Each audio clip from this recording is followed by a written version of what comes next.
Bismillahirrahmanirrahim. Assalamualaikum warahmatullahi wabarakatuh. Waalaikumsalam warahmatullahi wabarakatuh. Alhamdulillah rabbil alamin. Wassalatu wassalamu ala asyrafil anbiya'i wal mursalin Sayyidina wa maulana Muhammadin wa ala alihi wa sahbihi ajma'in. Allahumma salli wa sallim wa barik wa karim wa azim ala Sayyidina wa maulana Muhammadin Yattahiba bi rahmatillah adada ma fi ilmillah salatan wa salaman daimaini mutalazimaini bidawami mulkillah wa ala alihi wa sahbihi ajma'in. Amma ba'du, qalu subhanaka la ilma lana illa ma 'allamtana innaka antal alimul hakim wa tub alaina innaka antat tawwabur rahim. Rabbi ishrah li sadri wa yassir li amri wa hlul 'uqdatam min lisani yafqahu qawli bi jahin nabi wa sahbihi wa alihi. Amma ba'du, hadatul mukarramun, para habaib yang hadir di tengah-tengah kita, yang sama-sama kita muliakan serta kita cintai, wabil khusus ad-da'i ilallah Al-Habib Zain bin Hamzah Al-Habsyi. Semoga kita doakan beliau diberikan kesehatan wal afiat, panjang umur, dikabulkan segala hajat-hajat beliau. Semoga beliau mendapat keberkahan, amin ya rabbal alamin. Dan para alim ulama yang hadir juga di tengah-tengah kita, bil khusus guru kita bersama, Guru Abdul Hadi, Guru Salimi, Guru Soleh, Guru Raihan, Guru Fitri, dan para guru-guru yang lain juga tidak bisa ulun sebutkan, tapi insyaallah tidak mengurangi rasa hormat ulun pribadi kepada antum sekalian. Kita doakan mudah-mudahan dengan berkat para habaib, para guru-guru kita seberataan mendapat keberkahan dari beliau. Mudah-mudahan beliau sehat walafiat, selalu dalam lindungan Allah Subhanahu wa taala. Dan para hadirin wal hadirat yang dimuliakan oleh Allah Subhanahu wa taala, wabil khusus kepada sahibul hajat, Ibu Ernas, keluarga yang sama-sama kita cintai. Alhamdulillah, pertama-tama marilah kita selalu senantiasa memanjatkan rasa puji syukur kita kehadirat Allah Subhanahu wa taala, di mana kita pada siang hari ini kita dikumpulkan oleh Allah Subhanahu wa taala di tempat yang insyaallah tempat turunnya rahmat dan keberkahan Allah Subhanahu wa taala, sehingga kita berkumpul pada siang hari ini tak lain dan tak bukan niat kita semata-mata untuk mengharap dan rahmat ridho Allah Subhanahu wa taala. Mudah-mudahan dengan keberkahan kita hadir di sini, dengan berkat kita ngumpul di sini, tidak lepasnya kita di tempat ini, melainkan Allah taala mengampuni segala dosa-dosa kita, dosa keluarga kita, orang tua kita maupun orang yang kita cintai, maupun mereka yang telah mendahului kita juga. Kita doakan semoga mereka yang berada di alam barzah sana semoga mendapat rahmat dan ampunan Allah, dijadikan kuburannya satu taman daripada taman surganya Allah Subhanahu wa taala, amin ya rabbal alamin. Dan salawat serta salam tak lupa kita aturkan kehadiran junjungan Nabi kita Muhammad sallallahu alaihi wasallam, juga atas para kerabat, sahabat dan duriyah-duriyahnya sampai hari kiamat. Mudah-mudahan dengan berkat kita berselawat kepada Nabi, mengagungkan Rasulullah, mentakjimkan Nabi kita Muhammad sallallahu alaihi wasallam, insyaallah majlis pada siang hari ini yang akan menjadikan saksi di hadapan Allah. Mudah-mudahan kita mendapat syafaat Nabi kita Muhammad sallallahu alaihi wasallam, yang insyaallah kita akan mendapat naungan nanti di hari kiamat. Allah kumpulkan kita beserta baginda Nabi kita Muhammad sallallahu alaihi wasallam, amin amin ya rabbal alamin. Dan sedikit di sini ulun menyempurnakan majlis dengan atas permintaan daripada sahibul hajat, yaitu seiring dengan peringatan Isra wal Mi'raj dan diiringi dengan acara haul yang sudah diadakan seminggu yang lalu, yaitu seorang wali min auliillah al-arif billah Syekh Muhammad Zaini bin Abdul Ghani, yang mana kita ketahui bahwasanya beliau ini termasuk daripada wali min auliyaillah taala.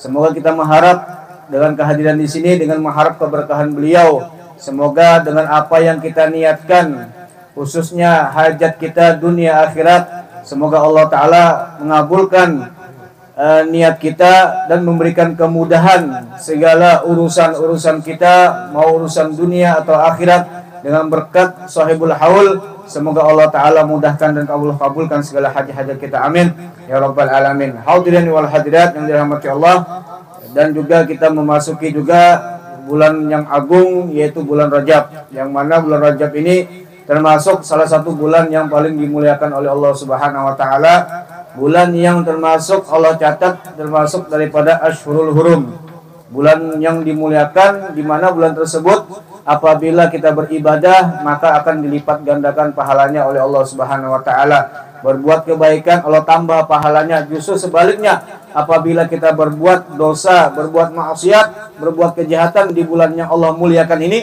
maka Allah tambahkan dosanya, tambah pedih daripada siksaan orang yang melakukan daripada bulan Rajab ini. Marilah kita sama-sama memuliakan bulan Rajab ini dengan memperbanyak ibadah, dengan memperbanyak puasa, bersilaturahmi, serta kita dianjurkan selalu memperbanyak istighfar kepada Allah Subhanahu wa taala dan berselawat kepada Nabi kita Muhammad sallallahu alaihi wasallam. Karena suatu terjadi, Nabi kita Muhammad sallallahu alaihi wasallam tak kala dibawa oleh malaikat Jibril alaihissalam berjalan ke surganya Allah Subhanahu wa taala, berkeliling. Nabi dibawa oleh Sayyidina Jibril masuk ke dalam surga, berkeliling. Nabi melihat ada satu sungai yang mana sungai tersebut airnya mengalir seperti sungai yang air mengalir, yang mana air sungai tersebut lebih putih daripada susu, lebih dingin daripada salju, lebih manis daripada madu. Enak sudah pokoknya dah, manis, putih, dingin, sehingga dengan meminum tersebut nikmatnya bukan hanya sesaat, tapi selama-lamanya, walaupun sedikit yang hirup, hausnya hilang, nikmatnya masih ada terasa. Lalu Nabi kita Muhammad SAW bertanya oleh kepada Sayyidina Jibril, wahai Jibril, itu sungai apa dan milik siapa, untuk siapa? Dijawab oleh Sayyidina Jibril, ya Muhammad, ya Rasulullah, itu adalah sungai liman shalla alaika fi Rajab, bagi umatmu di mana dia di bulan Rajab banyak-banyak bersolawat. Liman shalla alaika fi Rajab, bagi orang yang selalu bersolawat di bulan Rajab. Nah, inilah mudah-mudahan kita termasuk mendapatkan orang yang disifatkan oleh Nabi sungai yang ada di dalam surganya Allah Subhanahu wa taala. Sedikit di sini membaca manaqib. Bismillahirrahmanirrahim. Ahmadu man istafa min ibadi man syaa bil wilayah wa ashkuru anna manna alaina bil iman bima ja'at bil anbiya'i wal awliya min asrari rabbaniyah wa waffaqana lil mutabati sunnatihim al bahiyyati saniyah wa usalli wa usallimu ala man sajada lahul malaku wa huwa fi dhahri abis suri wa ala alihi wa sahbihi wa tabi'ihim bis sabilin nuri. Amma ba'du. Kemudian daripada itu maka inilah sebahagian manaqib atau riwayat induk guru sekumpul radhiyallahu anhu. Mudah-mudahan Allah Ta'ala menurunkan rahmat dan mengampuni serta meridhai bagi orang yang membacanya dan orang-orang yang hadir mendengarkannya. Amin amin ya rabbal alamin. Al-Arif billah Syekh Muhammad Zaini bin Abdul Ghani atau guru sekumpul. Beliau adalah seorang yang sangat alim, lagi mengamalkan ilmunya, seorang arif billah, seorang soleh yang tenggelam dalam mencintai Allah dan Rasulnya, seorang ulama besar yang menghimpun antara ilmu syariat, tarekat dan ilmu hakikat, dan seorang ulama yang dimasyhurkan Allah Ta'ala di dalam masanya. Ayahnya bernama Haji Abdul Ghani bin Abdul Manaf bin Muhammad Seman bin Muhammad Sa'ad bin Abdullah bin Muqti Khalid ibn Khalifah Hasanuddin bin Maulana Syekh Muhammad Arsyad Al-Banjari radhiyallahu anhum wa ardah. Jadi salah satu beliau ini termasuk daripada zuriat Datu Kelampayan, yang mana beliau termasuk orang yang alim, al-arif billah, dalam segi ilmunya tidak diragukan lagi, dalam segala amaliyahnya tidak diragukan lagi. Bahkan ibunya bernama Hajjah Masliyah binti Haji Mulia bin Muhaid radhiyallahu anhum, dan beliau dilahirkan pada malam Arba tanggal 27 Muharram bertepatan 1361 Hijriah bersamaan dengan 11 Februari 1942 Miladiah di Kampung Tunggul Irang seberang Martapura di belakang pasar tuh. Nah, saya beminan paham sudah ke Martapura, pasti tujuannya ke pasar nih tuh. Nah, banyak yang dicari situlah. Yang berziarah ke belakang Tunggul Irang tuh tempat memang lahirnya banyak ulama, Martapura tuh banyak lahirnya di situ, ulama-ulamanya lah ditunggu di Irang. Dan makam di sana ada. Di samping bahwasanya di waktu kecil beliau selalu berada di samping kedua orang tua dan nenek beliau bernama Salabiah yang memeliharanya dengan penuh kasih sayang, namun disiplin dalam pendidikan sehingga di masa kanak-kanak beliau sudah mulai ditanamkan pendidikan ilmu tauhid dan akhlak oleh ayah dan nenek beliau sendiri, serta belajar membaca Al-Quran. Jadi memang semasa hidup beliau ini, semasa kecilnya memang dapat didikan khusus dari kedua orang tua dalam belajar ilmu tauhid, ilmu Al-Quran. Artinya diperhatikan benar dalam agama ilmu tauhidnya. Kadang kita ini HP yang lagi halus tuh kalakan sudah itu dibawa kemana-mana harus gitu. Hanya tuntung tuh hajat nang anak tadi. Urusan dunianya yang perlu kita penuhi dulu. Urusan agamanya kena dulu.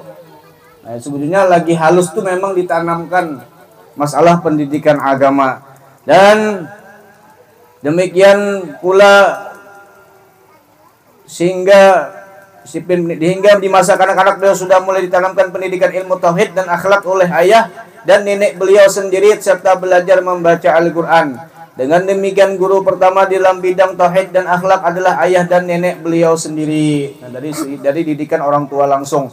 Beliau seorang yang sangat bakti kepada kedua orang tua sehingga sewaktu orang tuanya sakit satu jam pun tidak pernah beliau memisahinya dan selalu berada di samping beliau merawat dan menjaganya dengan seksama. Bakti inilah orang kuitan.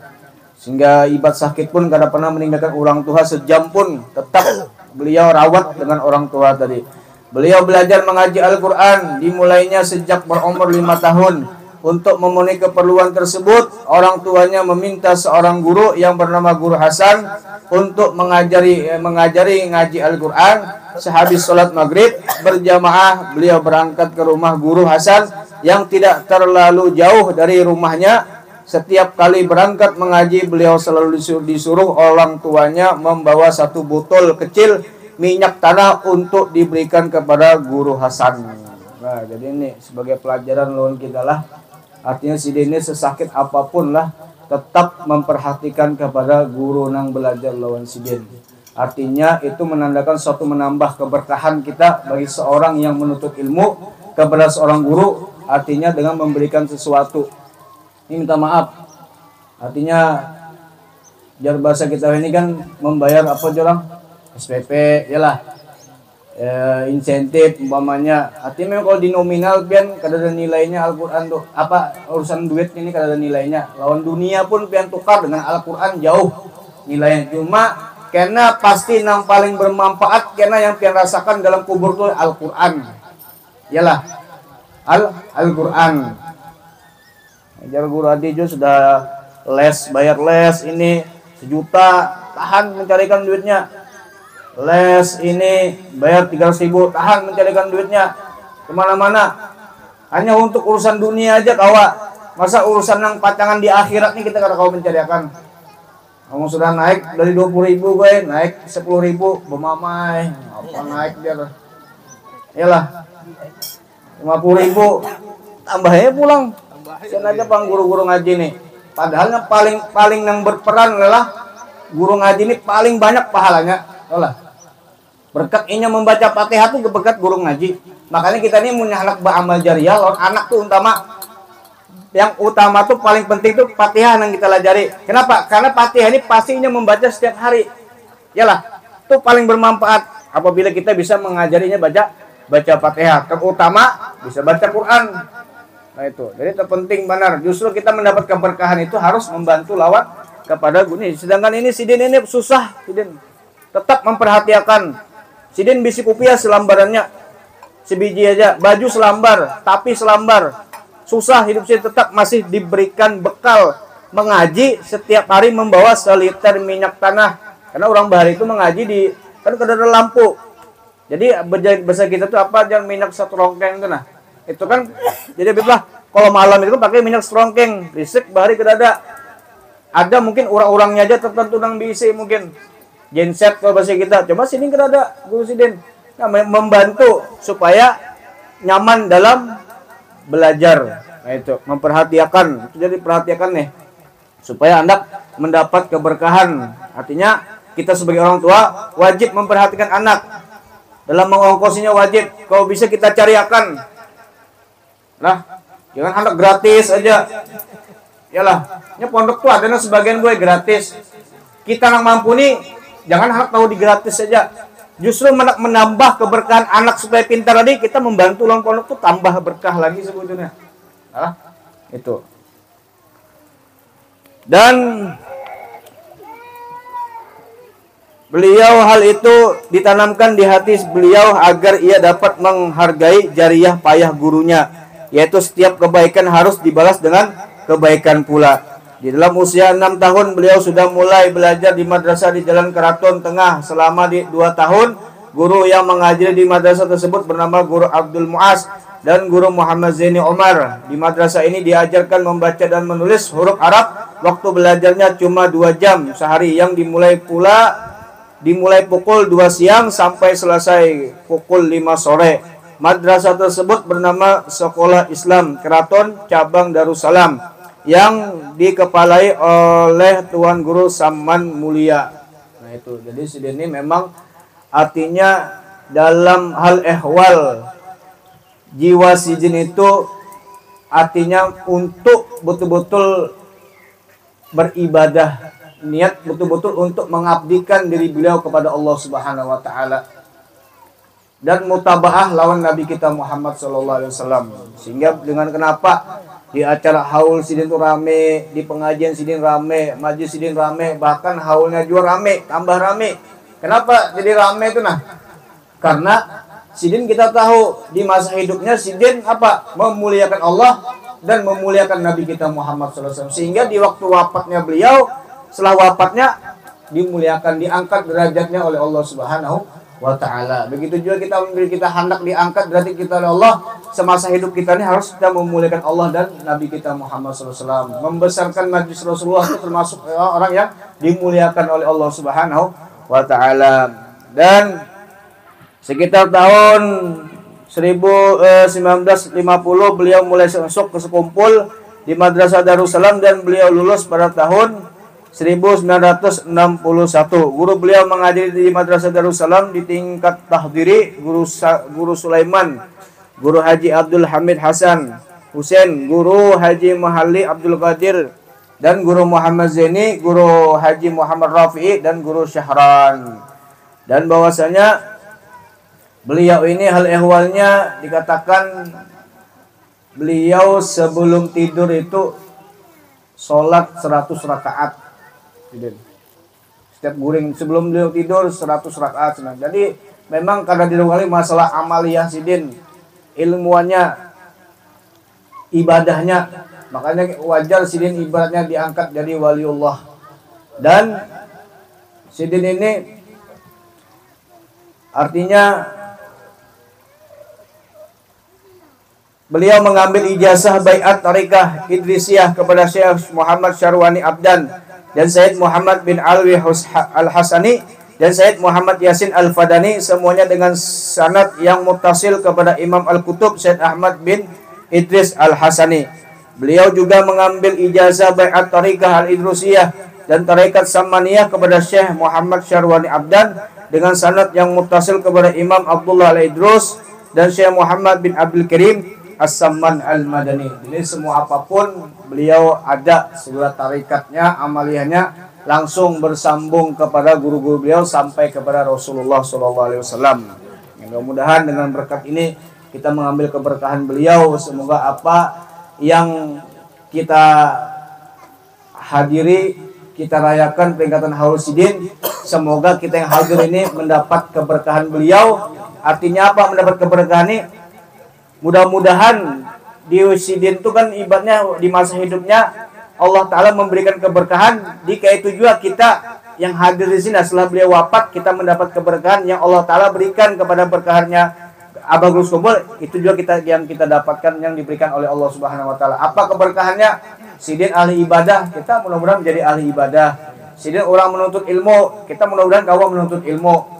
Sidin yang ahli sholawat, kita mudah-mudahan kita hadis termasuk orang yang ahli sholawat kepada Nabi kita Muhammad SAW. Nah itu aja sedikit, mudah-mudahan ada keberkahannya. Semoga niat kita, hajat kita mudah-mudahan dikabulkan oleh Allah Subhanahu wa taala dan semoga kita seberataan mati dalam keadaan husnul khatimah. Amin. Amin ya rabbal alamin. Kurang lebih ampun dan maaf. Assalamualaikum warahmatullahi wabarakatuh.